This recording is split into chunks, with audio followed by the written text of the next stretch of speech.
Thunderous waves pummel the cliffs as rain blurs the glass of the Flannan lighthouse.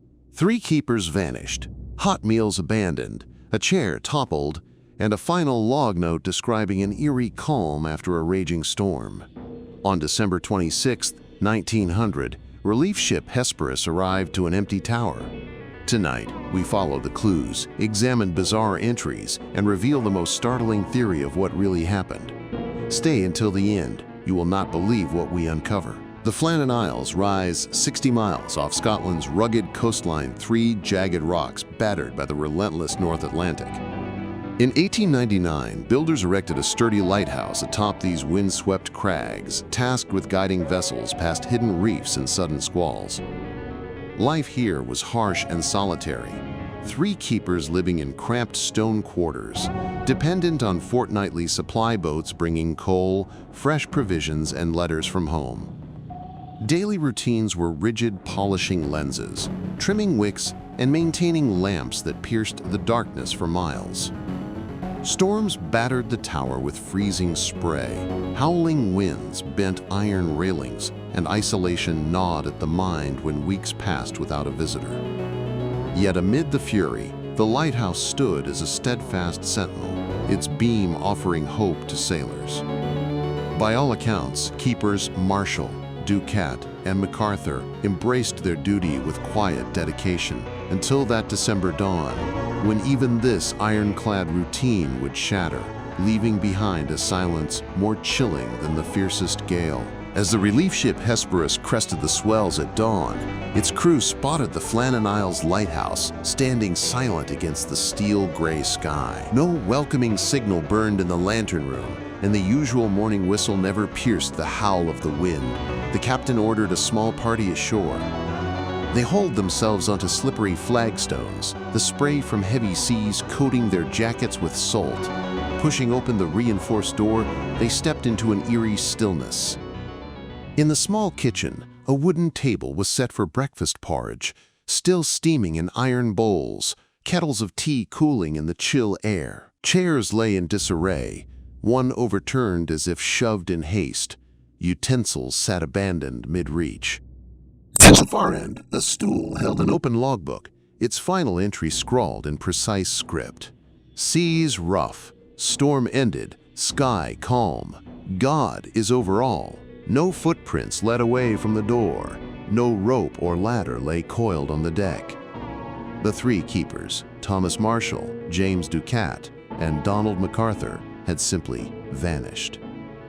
The search party swept through each chamber, the cramped bedrooms with neatly folded blankets, the stores bursting with supplies delivered just days before, the engine room cold and unused.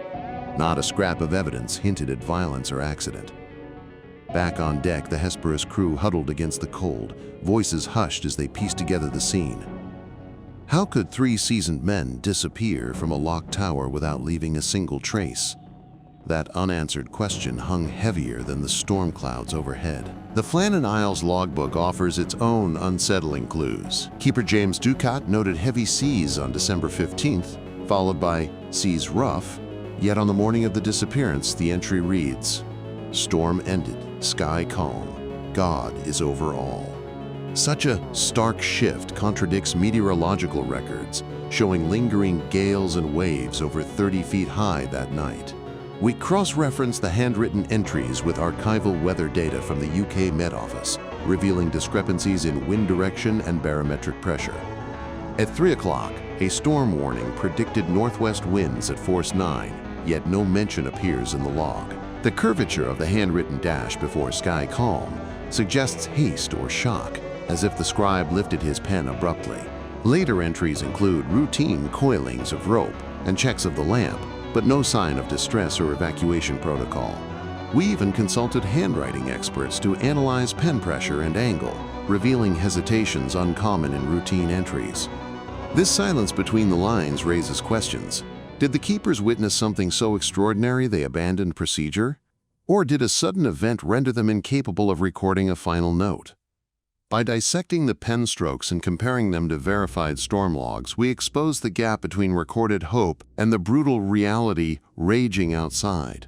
underscoring that the clearest account of that night may lie not in what was written, but in what was left unnoted. The theory of a rogue wave gains weight when we consider the physics of the North Atlantic during that storm. Recent computer simulations based on historical wind and current data illustrate how constructive interference of wave trains can produce sudden surges over 30 meters in under a minute, catching sailors and keepers entirely off guard. Keeper Donald MacArthur's log noted turbulent seas but made no warning of such colossal swells. Oceanographers today confirm that at least 2 documented rogue waves struck nearby shipping lanes in December 1900, remnants of the same storm. Imagine 3 back-to-back walls of water, each cresting higher than the last, smashing against the lighthouse foundation. A single rogue wave could have swept across the platform, washing the keepers into the churning sea before they had time to react. Witness accounts from other lighthouses describe ice-cold spray blasting interior windows and doors, leaving no time for evacuation. We model wind speed and wave height based on contemporaneous barometric readings and find that a rogue surge is not only plausible, it's probable. While no debris or bodies were ever recovered, the absence of footprints or equipment on the deck aligns with a sudden, overwhelming inundation. In this scenario, nature's fury claims all 3 men in one devastating instant. The cramped quarters and unending work could fray tempers. Isolated for weeks, Marshall, Ducat, and MacArthur endured 18-hour shifts, roaring seas and scarce ration stressors fueling simmering resentments. A minor dispute over maintenance duties or personal grievances might have ignited. Picture a scuffle in the narrow kitchen. Lanterns rattling, chairs crashing, voices raised above the storm's howl. If one man was struck or stumbled on slippery stone, a serious injury could ensue, with no medical help for miles. Panic would spread as the others struggled to assist or escape. Rumors hint at a cover-up, whispers of a clandestine sea burial or hidden evidence before the relief ship arrived. Yet investigators found no bloodstains, and clothing remained pristine. Historians pore over personal letters, supply logs noting missing tools, and supply manifests to uncover signs of discord, but records offer only tantalizing gaps. Could a desperate act by one man, followed by concealment by the others, explain the disappearance? Or did fear and guilt compel them to silence? This theory underscores human fallibility amid isolation, reminding us that sometimes the greatest peril comes not from nature, but from our own foibles. Legends of sea monsters swirl around the Flannan Isles, fueled by tales from fishermen and lighthouse keepers alike. Some locals spoke of a colossal tentacled beast, rising from the depths to drag unwary sailors into the abyss.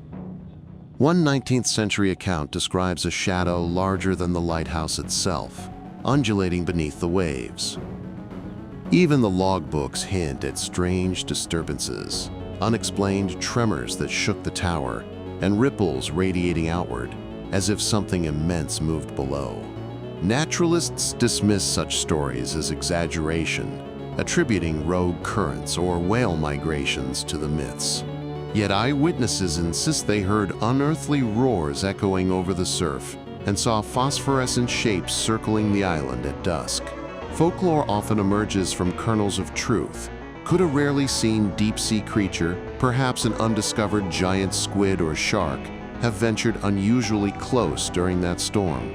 We examine maritime folklore alongside zoological research, weighing the plausibility of a creature so vast it defies classification. Whether pure myth or hidden reality, the legend of a sea monster adds a chilling layer to the mystery, reminding us that the ocean conceals wonders and terrors beyond human knowing. In the case of Flannan Isles, each theory, from rogue waves to keeper conflict and sea monsters, offers a glimpse into what might have occurred, yet none can fully explain everything. The rogue wave theory shows nature's raw power, capable of sweeping seasoned keepers away in an instant.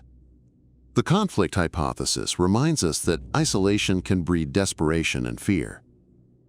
And the sea creature legend taps into our oldest maritime nightmares, suggesting the ocean still holds secrets beyond our understanding. Ultimately, the truth may lie at the intersection of these ideas or remain forever lost beneath those storm-tossed waves. Which explanation resonates with you? Share your theory in the comments below and check the description for sources and further reading. If you enjoyed this deep dive into mystery and mythology, subscribe and hit the bell icon for weekly investigations into history's most baffling enigmas. Thank you for watching. Stay curious.